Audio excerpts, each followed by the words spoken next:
Buenas noches, hermanos, hermanas.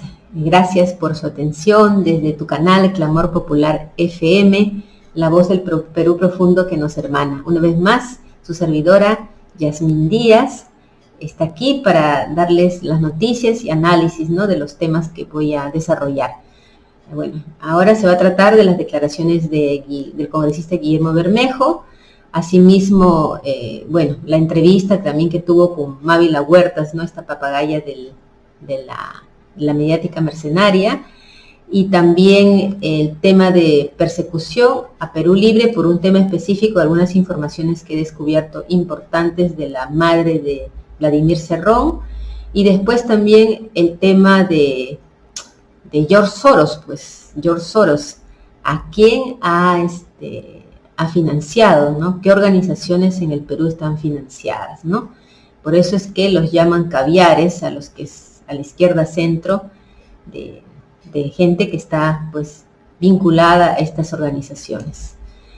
Y después también, claro, el tema que ha hablado Bermejo en esta entrevista con Mávila Huertas sobre el narcotráfico, ¿no? Puntualmente, y cómo sobre el narcotráfico, la lucha contra este flagelo de la sociedad, ¿no?, que no ha avanzado nada en los últimos años, y que eso hay que corregir. Bien, empezamos. Ha dicho Guillermo Bermejo, ¿no?, que da su apoyo al presidente y al gabinete. Ha dicho: hago votos por la unidad en la bancada, el partido, toda la izquierda y el pueblo organizado para conquistar la Asamblea Constituyente y la nueva Constitución. Eso, hermanos y hermanas, eso es base. Se trata de la nueva Constitución. El gabinete le ha dicho, no importan las personas, sino que están claros todos los miembros del gabinete que la Constitución va. En ese sentido, no importan las personas, sino que sigan las políticas que ya se han establecido. Claro, si fuera así, estaría bien, ¿no? Le ha dicho: dividir es terminar en el bando de los golpistas. Dividir es repetir los errores que quebraron el proyecto de Izquierda Unida, y esa actitud es desconocer la historia y dejar sin norte al pueblo. La responsabilidad es también una virtud que deben poseer los revolucionarios. Claro, en el sentido de que siempre se ha llamado a la unidad de la izquierda, para enfrentar a la derecha fascista, sobre todo, ¿no? En este caso, Renovación Popular, el Fujimorismo, ¿no?, que son fascistas, ¿no?, y que ya han estado en el gobierno, y ellos cometen cada acto, tienen su trayectoria, ¿no?, su prontuariado en esto, por decirlo de algún modo. Y claro que la izquierda no se divida, en el sentido, por ejemplo, que la vez que hubo elecciones, ¿no?, cuando estaba PPK, que al final llegó al gobierno, ¿no?, Kuczynski, este mega corrupto, se dividió Verónica Mendoza con Gregorio Santos, y al final ella no alcanzó el porcentaje, ¿no?, para ser presidenta, que de hecho, que en comparación con los gobiernos de Kuczynski, los que tuvimos después, hemos retrocedido, y por eso que esta pandemia también causó 200.000 muertos, y en gran parte por falta de atención, ¿no? El país con más muertos en relación a su población, ¿no?, del mundo, ¿no? Una cosa terrible, ¿no? Todo el sistema de salud colapsado, ¿no?, por cómo se han ido los gobiernos de los últimos años, ¿no?, de todo lo que es el neoliberalismo, pero ha empeorado cada vez. Entonces, de algún modo, si es que la izquierda no se hubiera dividido en ese momento, hubiéramos tenido unas mejores posibilidades, en el sentido de que no sea lo idóneo, pero se hubiera avanzado, ¿no?, estaríamos en otra situación.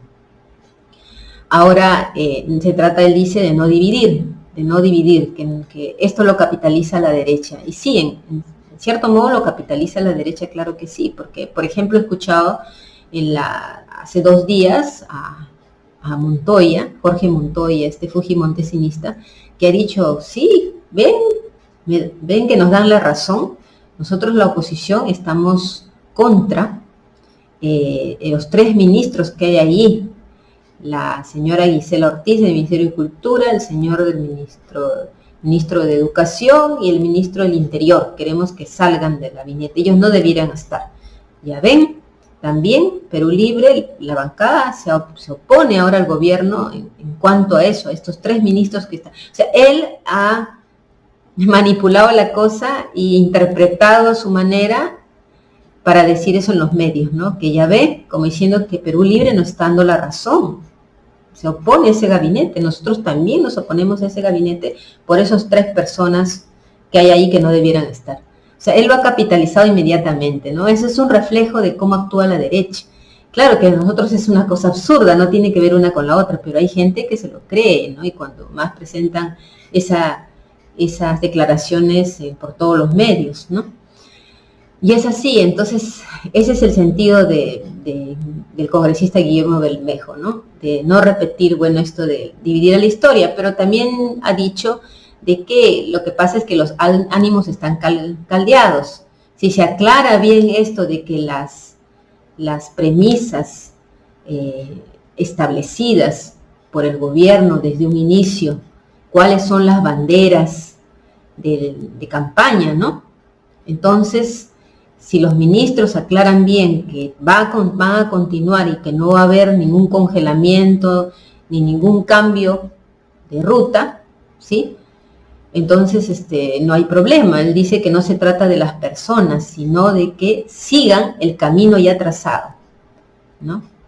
Y bueno, ha hecho una crítica que, ¿no? De que no es bueno dividir a la izquierda, porque sería sin dejar sin norte al pueblo, o sea, como que al pueblo un poco confuso, y la responsabilidad es también una virtud que deben poseer los revolucionarios, los que quieren una transformación, ¿no? De que aprender de la historia y que la unión es importante en torno a la nueva Constitución y a lo ya establecido y ya planteado, y no dejar dudas o confusiones sobre esto.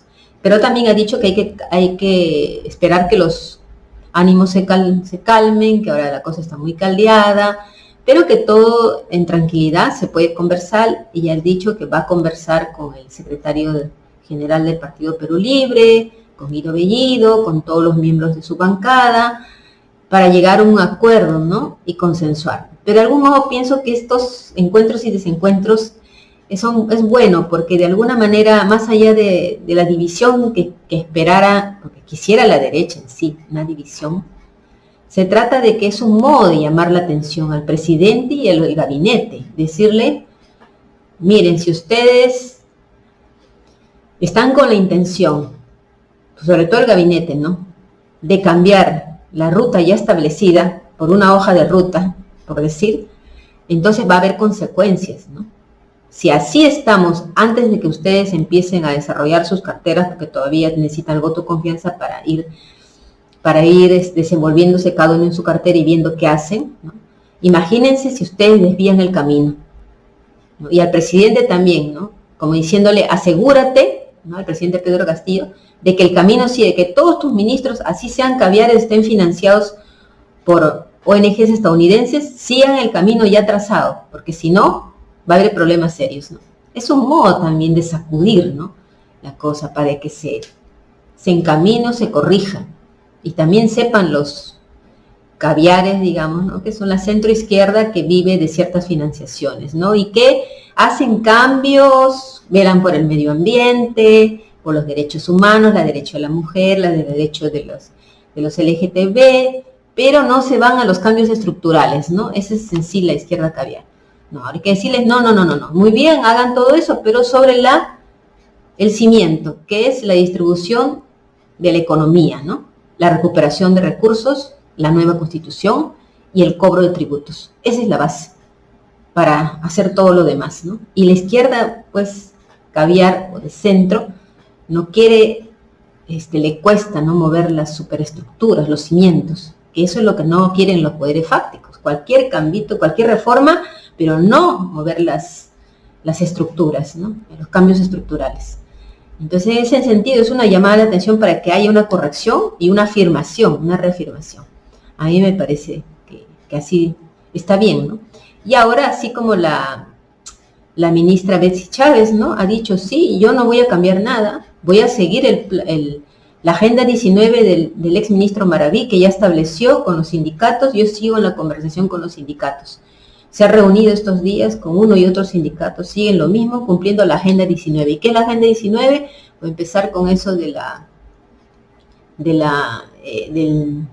CAS, la suspensión perfecta, ¿no?, y otros y otras normas que tienen que ver con las laborales, ¿no? Con las leyes laborales a favor de los trabajadores. Y todo eso ya está establecido por el anterior ministro, y ella ha dicho que esa Agenda 19, que así es su nombre, que hay una serie de temas, va a seguir. Nada voy a cambiar, esto ya está establecido, yo continúo con el trabajo con los sindicatos. Así que si todos los anteriores ministerios se ponen en esa línea, pues bien, ¿no? Hay que ver nomás y estar atentos a que no se desvíen y a estar en las calles, pues también impulsando la nueva Constitución, ¿no? Y todas las banderas de la campaña y las banderas de lucha. Eso es importante, hermanos y hermanas. Eso con respecto a Guillermo Bermejo, bueno, también él ha estado en una entrevista, ¿no? En el Brain, con Mavi, no, sobre el Brain, Mavi La Huerta, ha hablado, ¿no? Sobre el Brain con Mavi La Huertas, ¿no? Esta papagaya, ¿no? No sé ni de qué canal es, como yo casi no veo la televisión, solamente para informarme rápidamente de cómo anda los mercenarios, ¿no? ¿Qué matriz de opinión están lanzando y para rebatirla? Para eso nomás veo televisión. Ha dicho, ¿no? Que lo que sucede en el Brain es que no ha habido una auditoría interna y externa. Debe de haber una auditoría, ¿no? Dice, ha contado Guillermo Bermejo que han llegado a su oficina trabajadores que laboran en la propia debida, en esta organización. Y han dicho, ¿no? Al final, todos los ingresos, todo el presupuesto no se va a los pobladores, a los proyectos alternativos, a involucrarlos, no se trabaja con ellos. Todo eso se van a asesorías. Viene uno, viene otro, asesor tal, asesor, no se sabe en qué se va, ¿no? Por eso es que las sospechas de corrupción, que de hecho que ya está investigando el ministro del Interior, ¿no? Entonces no se canaliza ese dinero con los agricultores. Y esas asesorías al final, ¿de qué valen? Tanta asesoría pagan, ¿saben que asesorías se gastan millones, ¿no? Y eso más son una fachada de la corrupción. Y al final, ¿cuáles son los resultados, no? Como dice Guillermo Bermejo, jalado, ¿no? El ex titular de vida, jalado, ¿no? Dice, ha pasado de 12 cuencas de cultivo ilícito a 19 cuencas en los últimos años para el cultivo para el narcotráfico. Y dice también que de 250 kilos de cocaína que se producían, en pocos años se produce 750 toneladas, ¿no? Y que el Perú solamente ha incautado en el último año 3% de toda la cocaína que se produce, imagínense. O sea, ¿qué trabajo es este de vida, no? Son datos importantes. Después ha hablado que el empadronamiento último que se ha hecho ha sido el año 78, imagínense, qué tal abandono de esta zona. No se ha empadronado más a los cocaleros, no hay una intención realmente de trabajar con estos peruanos, ¿no? Con estos campesinos, de involucrarlos para una verdadera lucha contra el narcotráfico, ¿no? Por eso dice la necesidad de un empadronamiento para que se beneficien de los proyectos que va a hacer el gobierno, puntuales. Y los que no se empadronan, pues es porque tienen que esconder un negocio sucio y bueno, que les caiga el peso de la ley, ¿no? Dice que los cocaleros del Brain no están en contra que se radique, sino que se radique con eficiencia. Vamos a radicar acá y aquí vamos a poner un cultivo de tal producto, ¿no? Para que ustedes puedan de eso, digamos, dignificarse, ¿no? Participar, ser beneficiados, así. O sea, erradicación pero con eficiencia. Es un punto importante también. Después dice que hay zonas de la Amazonía que están llenas de sembríos de hoja de coca y que no los tocan, ¿no? Nadie dice nada, como que se hacen de la vista gorda. Eso también es corrupción, porque de repente eso está destinado para narcotráfico y alguna orden ha habido por ahí que no erradiquen eso, ¿no? También. Todo eso existe, ¿ven? La erradicación existe solamente en los lugares de siempre, recurrente. O sea, siempre le erradican con la misma gente, en los mismos sitios, y no es así. Eso también es sospechoso, ¿no les parece? Él dice que hay que sentarse, todos los grupos, las organizaciones internacionales, que aunque ha sido él muy crítico con la DEA y con la USAID y con las bases militares ahí, que esos organismos que supuestamente luchan contra el narcotráfico, pues está bien, si quieren colaborar, que den la cara, que se sienten, al lado del gobierno y especialistas y el pueblo cocalero y se planteen estrategias todos sentados, todos reunidos para decir en 5 años vamos a erradicar esto y organizarnos. De eso se trata, incluir a los campesinos para esta lucha integral, ¿no?, contra el narcotráfico. Y estoy dispuesto, dice, a incluso conversar y participar en esta mesa de acuerdos con la DEA, con la USAID, que yo he sido tan duro con ellos, pero bien, si ellos quieren participar está bien, pongámonos de acuerdo, ¿no? Pero que el gobierno sean los que manejen estas políticas, porque somos un Estado soberano, ¿no? También se trata de eso, de poner clara la soberanía, muy importante, ¿no? Pero que sean unas estrategias, pues, que no, dice él, que no dejen muertos, ni generen pobreza, porque lo que sucede es que el Braen particularmente, él ha contado, que es una zona que ha sido entrenada por el ejército en la época de Sendero Luminoso para la defensa, comités de autodefensa. Entonces, ¿qué supone? ¿Qué pasa? Que cuando vienen a la mala, brutalmente, a erradicar los cultivos, pasan sobre ellos, hay violencia, entonces ellos están preparados para responder, porque son comités de autodefensa, tienen ahí, entonces ahí se puede dar un conflicto que ya ha traído muertos y puede ser algo peor, y eso hay que evitarlo, ha dicho, ¿no? Hay que evitar todo eso, hay que sentarse a conversar todas las partes, ¿no? Para hacer crear unas estrategias con la dirección del ministro del Interior para realmente con la lucha contra el narcotráfico, ¿no? Y por otra parte también ha criticado, bueno, a esta ENACO, ¿no? ENACO, que es la empresa nacional de la coca. O sea, ellos supuestamente tenían que haber industrializado la coca, ver cómo yo he visto la página, sí, muy bonita la hoja de coca, nuestra hoja milenaria, pero dice que al final no han hecho su trabajo, pues. ¿Qué ha sucedido? ¿No? Dice que hay en total, ha comprado 1.200 toneladas, por decir, de coca para hacer ciertos productos, pero en realidad debió de comprar 12.000, miren la diferencia, más de 10.000, más de 11.000, y no ha hecho la compra, ¿no? Entonces ha tenido que comprar eso a los cocaleros. Entonces los cocaleros tienen a quién vender, para eso está ENACO, para que compre toda esa cantidad de coca que se necesita para los productos que ellos promocionan, que ellos son los que tienen que industrializar, y no lo han hecho. Solamente han comprado una mínima parte, ¿no? Y han dejado la hoja de coca para otras cosas, ¿se dan cuenta? Y también hay además 6,5 millones de consumidores que chachan la hoja de coca así natural, ¿no? Como nuestros antepasados, ¿no? Son más de 6 millones de peruanos que en esa zona, en los Andes, chachan la hoja de coca. Y entonces para eso está ENACO, para que también venda esa cantidad de hojas de coca, ¿no? Como un tipo de negocio, sí, para este nicho, ¿no? De tantos peruanos que quieren la hojita de coca para chachar. Tampoco no hacen esto.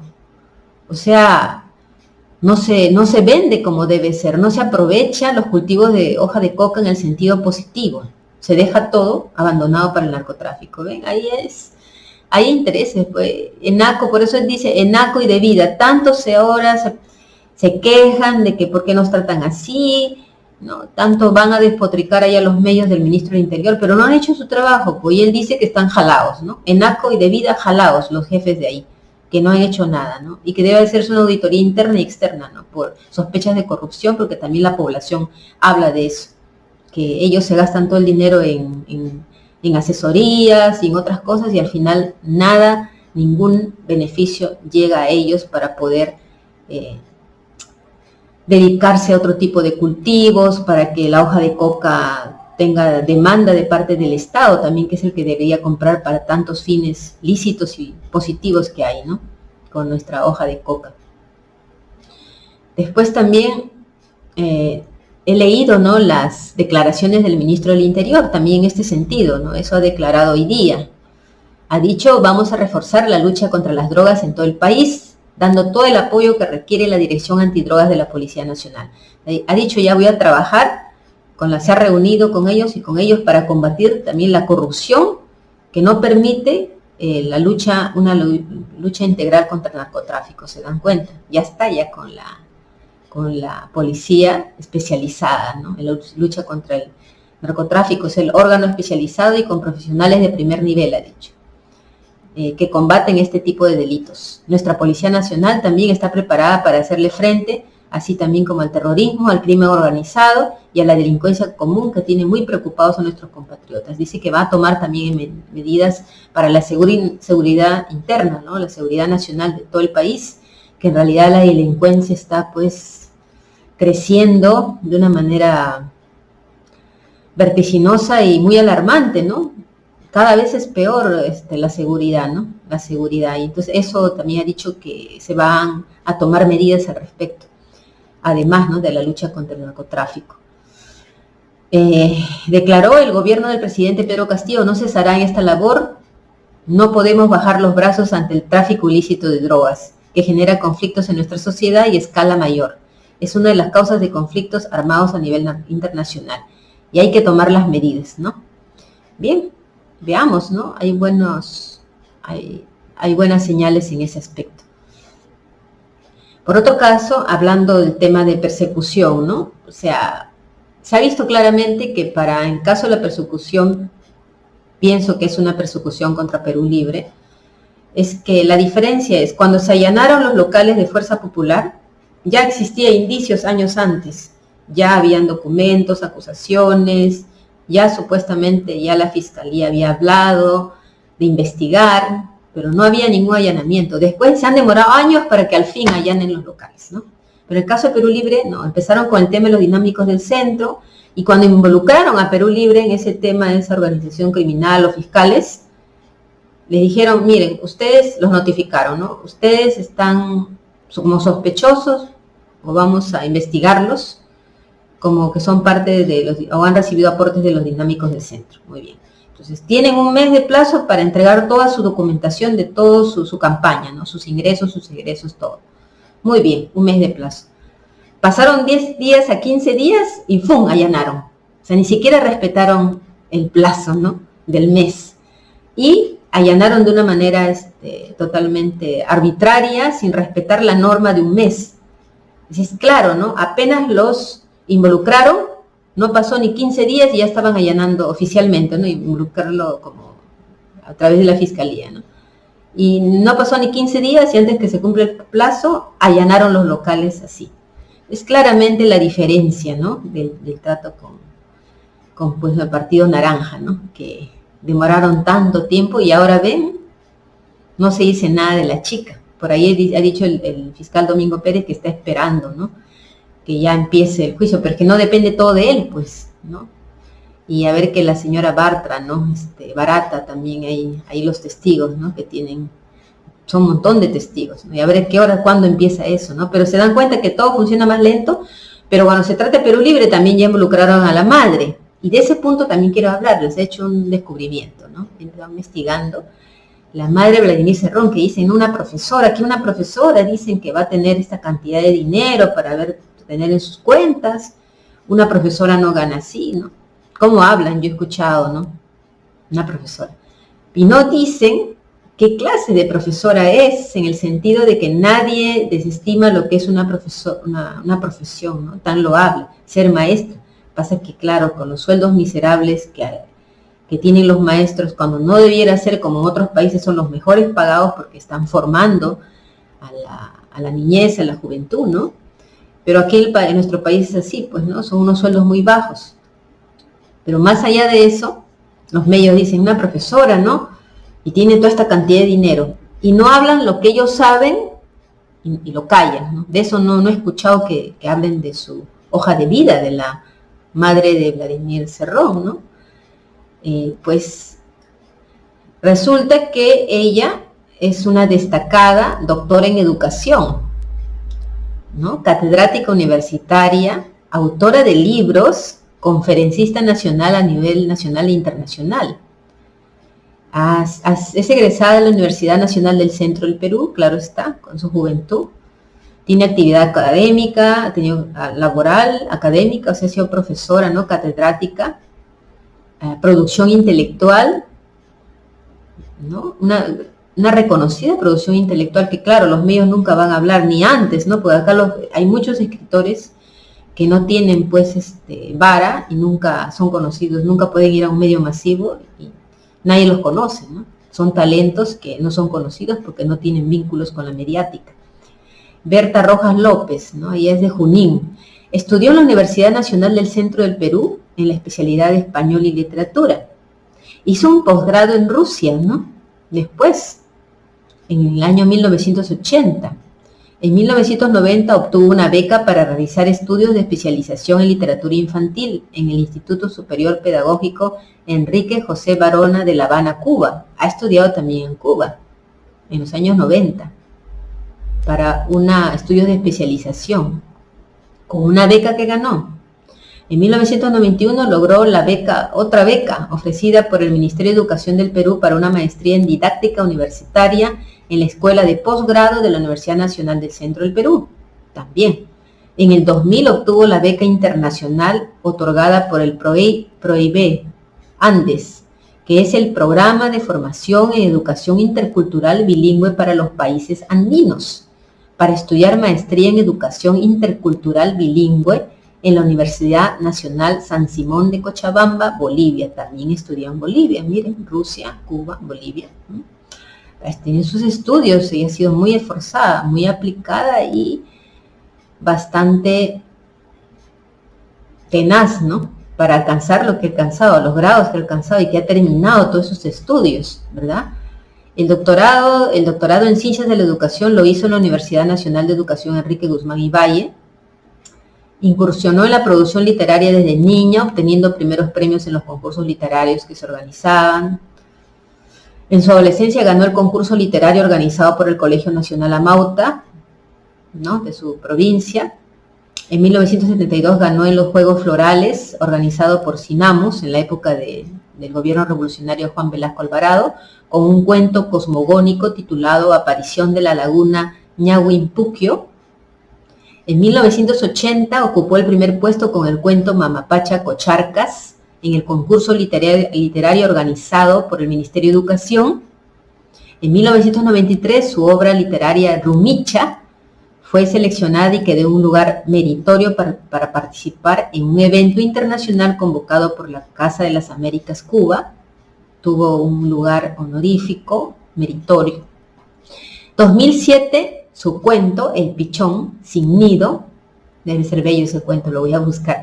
Pichón sin Nido quedó como uno de los finalistas en un concurso del 17º Certamen Internacional de Poesía y Narrativa Breve, convocado por la editorial Nuevo Ser.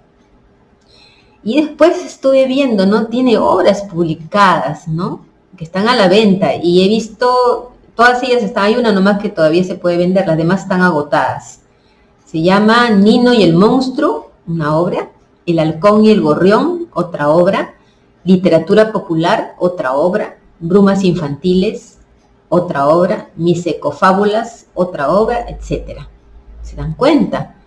Alguien que se ha quemado las pestañas de esa manera y ha hecho ese desarrollo no solamente de académico, sino también como catedrática, como autora, conferencista, y uno busca allí autores peruanos y ella aparece ahí con su biografía. Dentro del mundo literario no es nada desconocida, y si uno ve un poco más, bueno, no es una profesora así como la pintan, en el sentido de que justifique el dinero que tiene en su cuenta bancaria, ¿no?, que son los ahorros de toda su vida. Y bueno, ha hecho suficientes méritos para ganar, bueno, tener más ingresos de lo que puede ser un profesional con un solo título, ¿no? Ella tiene un doctorado, además de otros méritos, ¿no? Y su hijo, bueno, es un gran cirujano que, bueno, operó hizo cientos de operaciones gratuitas en su provincia Junín. Eso no hablan tampoco de Vladimir Cerrón. Y bueno, ¿en cuánto se cobra de manera particular una sola operación a la columna vertebral o al cerebro? Es algo carísimo eso, ¿no?, si lo quiere hacer de una manera particular. Así que, bueno, ustedes saquen sus conclusiones, pero estas informaciones los medios de comunicación no se lo van a dar, ¿no? Bien. Por otra parte, acá también viene algo de lo que les ofrecí, de las ONGs. Bueno, he averiguado que pues los tentáculos de Soros en el Perú están relacionadas a instituciones, ¿no?, que nosotros conocemos. ¿Se acuerdan que ayer les he hablado de transparencia? Y me he fijado, ¿no? Transparencia, digamos, fungen tener una autoridad, ¿no?, para, supuestamente ellos velan por la democracia, por la libertad de expresión, velan porque no haya actos de corrupción, etcétera, ¿no? Pero cada vez que se pronuncian es en contra de algún representante de los cambios estructurales que queremos, ¿no? Así ayer lo hemos visto, ¿no es cierto? Que primero, ahora han dicho de que el ministro del Interior es insostenible, que el presidente Castillo debe de tomar una decisión lo más pronto posible, que es insostenible que siga en el cargo el ministro Roberto Barranzuela, que no puede ser eso, ¿no? O sea, ha dado los medios de comunicación lo han replicado, ¿no?, que Transparencia se ha pronunciado y ha dicho al gobierno que pues en otras palabras debe expulsarlo del gabinete, ¿no? Transparencia. Después vi ayer y para los que no han visto el programa de ayer, también se han pronunciado para decir que, en otras palabras, lo ratifique al señor Julio Velarde de las Vacas Sagradas, ¿no?, que oficialmente lo ratifique en el BCR. Ellos también se habían pronunciado, o sea, que oficialice esa ratificación que lo hizo verbalmente, que lo ratificó verbalmente, pero no lo oficializó en el peruano. Entonces ellos hicieron un comunicado para que lo oficialice, ¿no?, presionando, ¿no? O sea, representando los poderes fácticos. Y también habían dicho que estaban muy preocupados por el premier Bellido, ex premier, cuando recién fue elegido por Pedro Castillo, lo pusieron como premier. Ellos también se habían manifestado diciendo que había una profunda preocupación por haber elegido este tipo de premier con esos antecedentes supuestamente misóginos, ¿no? Y también por estar vinculado a la apología, haber hecho actos de apología al terrorismo, ¿no?, y eso. Entonces, miren a lo que se dedica Transparencia, ¿no? Y lo de pedir que lo ratifiquen ya de una vez a Julio Velarde en el BCR, eso sí ya fue el colmo, ¿no? Y resulta que Transparencia está financiada por Soros, ¿sí? Y aquí les voy a decir algo, bueno, un adelanto nomás, ¿no?, de lo que voy a seguir hurgando. Dice que a través de la fundación Open Society Foundations, desde el 2005 recibe financiación, por ejemplo, el IEP, Instituto de Estudios Peruanos, el IPIS Proética, por ahí les habrá sonado. En el capítulo peruano, IPIS Proética, tienen que ver directamente, son organismos Transparencia, ¿sí? Transparencia, supuestamente promueve la ética, la democracia, lucha contra la corrupción, ¿no? IPIS Proética. Y dentro de sus organismos está Transparencia, ¿no? Dicen que es para erradicar la corrupción en el país. Desde su fundación y hasta la actualidad, Proética está conformada por 4 instituciones. Entonces, o sea, engloba Transparencia, Proética, ¿no? Está la Comisión Andina de Juristas, el Instituto de Prensa y Sociedad, la Asociación Civil Transparencia, ¿qué asociación civil, no? Y la Asociación de Exportadores, ADEX junto a ellos, la Asociación de Exportadores, ¿no? Tan convenidos, es un poder fáctico. Y todos financiados por Soros. También está la Asociación de Servicios Educativos Rurales, SER, Calandria, APRODE, ¿no?, Asociación por Derechos Humanos, Comisión Andina de Juristas. Bueno, pues aquí hay hilo que jalar, ¿no? Hay pan que rebanar en este sentido. Y bueno, son todas estas que reciben pues financiación de Soros. Y pues aquí vinculan más como el periodista Gorriti y otros con la izquierda caviar, pues, ¿no? Aquí viene la vinculación, ¿no? Bueno, Soros destina buenos millones a través de su asociación, ¿no? Society Foundations. Y ellos no niegan, pues están financiados por Soros. Ahora habrá que ser vigilantes qué hacen en el fondo. Y lo que yo veo que hay algo común, ¿no? Entre ellos. Todo muy bien, defienden el medio ambiente, los derechos humanos, estuvieron en contra del grito de fraude del fujimorismo, ¿no? No son fujimontesinismo, son anti-fujimori. Sí, se puede ver todas estas cosas que uno lo ve positiva, pero los cambios que ellos quieren hacer son solamente reformas, o sea, no son cambios reales. Hacen todas las reformas que se ven bonitas, una fachada, como decir, un bonito maquillaje, pero en el fondo, cuando se tratan de cambios estructurales, como es declararle la guerra por humo a los bancos y decir, no, acá hay usura, no, con eso no se meten con el poder financiero, ¿no? O por ejemplo, la recuperación de las riquezas y la nueva constitución, ya que debe cambiarse la nueva constitución, no trabajan mucho en eso, sino más están en los derechos de las mujeres, sí que son importantes, ¿no? Pero vamos a que se van por los temas más, no de fondo, ¿no? Porque el derecho de las mujeres, el derecho incluso que los tienen los LGTB, ¿no? No a la discriminación, estos temas al final son simplemente las ramas de lo central, porque si lo central mejora, que es la redistribución de las riquezas, ¿no? A partir de una nueva constituyente y recuperar nuestros recursos, automáticamente es como generar más savia al tallo, ¿no? De tal manera que las ramas, de hecho, que reciben una mejor savia. Entonces, ellos se van por las ramas y no van al centro, cuando en realidad lo que se tiene que ver es las raíces, el tronco del asunto.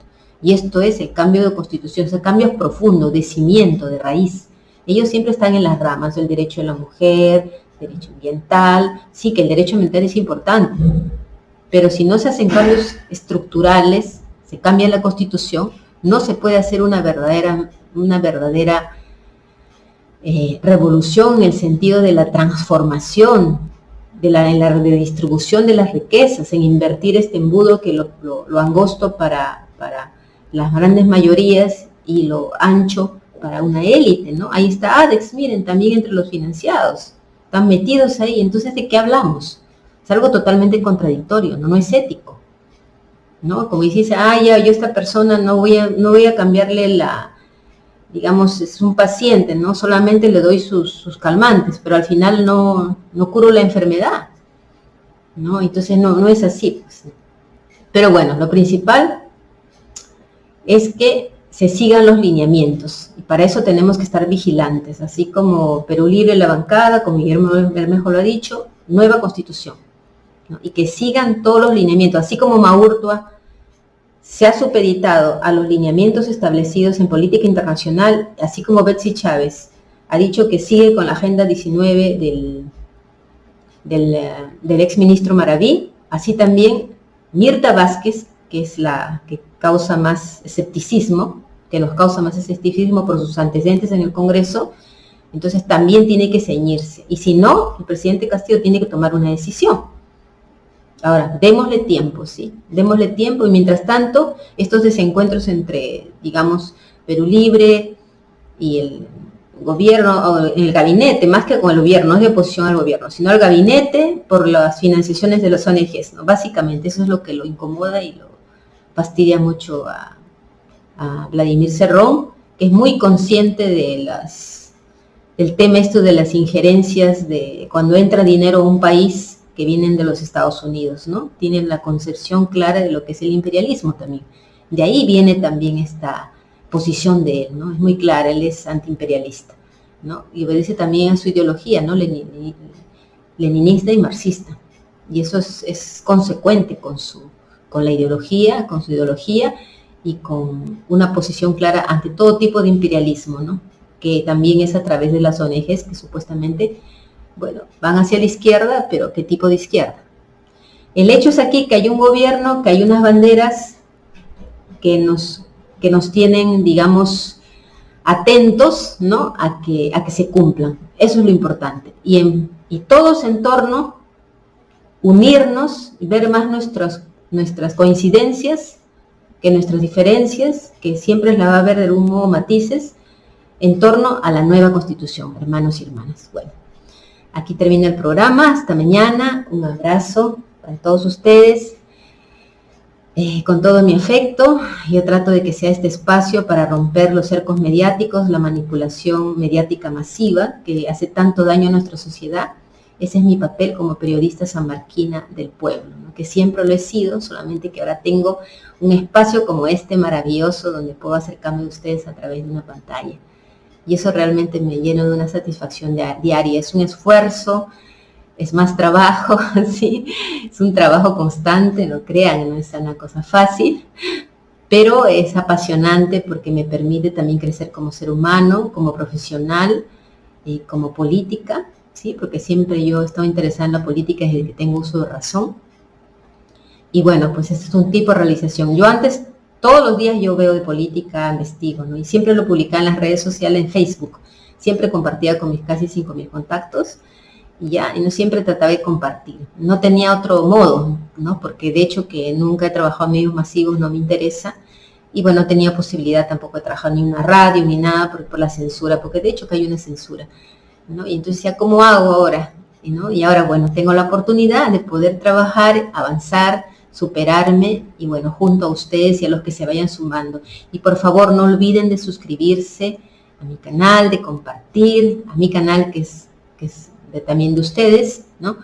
De compartir, ¿no?, para que siga difundiendo y que este esfuerzo humano, periodístico, también como mujer peruana, ¿no?, de nuestra patria grande, pues llegue a más seres humanos, a más peruanos y a más hermanos también del resto de nuestro mundo, porque como decía José Martí, nunca me olvido esta consigna, ¿no?, tan bella, patria es humanidad.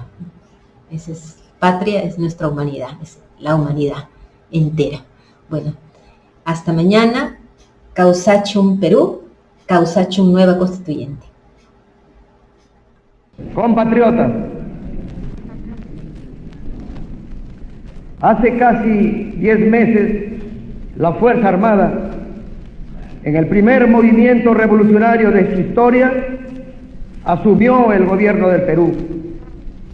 No fue un golpe militar, fue el comienzo de una revolución nacionalista.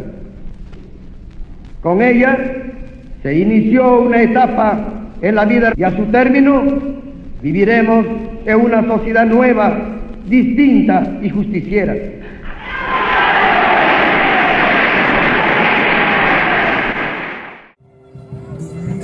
Todos saben, ahí vamos a ver.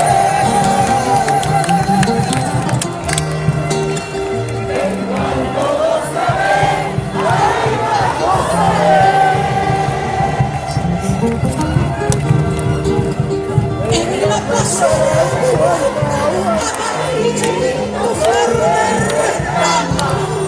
amarillito, amarillito, flor de retama.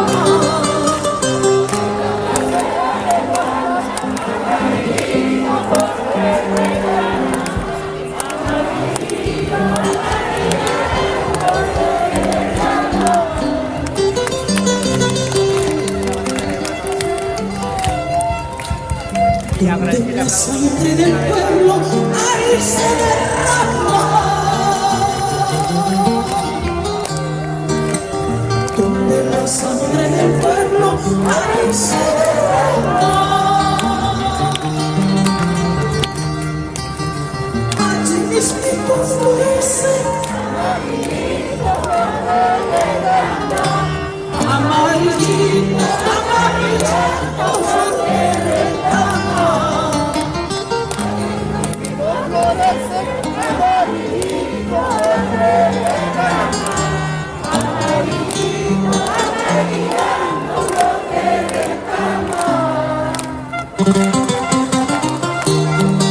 Allí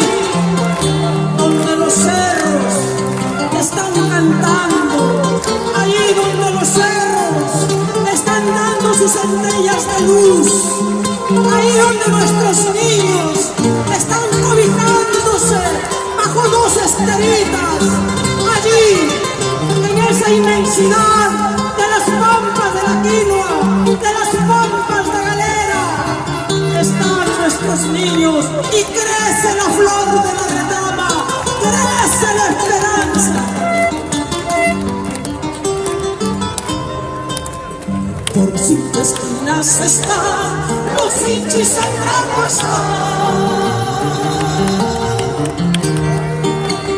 Por 5 esquinas están los hinchis en la casa. Van a matar estudiantes, amigos del corazón.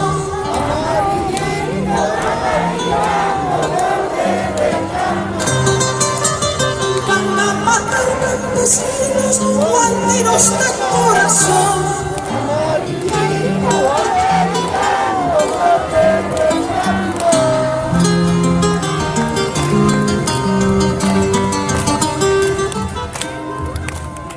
La sangre del pueblo tiene rico perfume. La sangre del pueblo tiene rico perfume.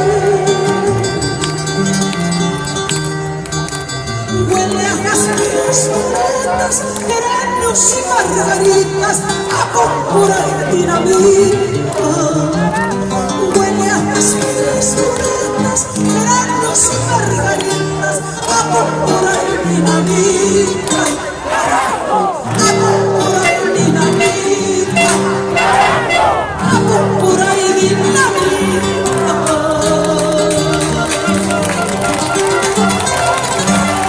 Sangre del pueblo tiene rico perfume. Sangre del pueblo tiene rico perfume. Huele a jasmines, violetas, geranios y margaritas, a púrpura y dinamita. Huele a jasmines, violetas, geranios y margaritas, a púrpura y dinamita. A púrpura y dinamita.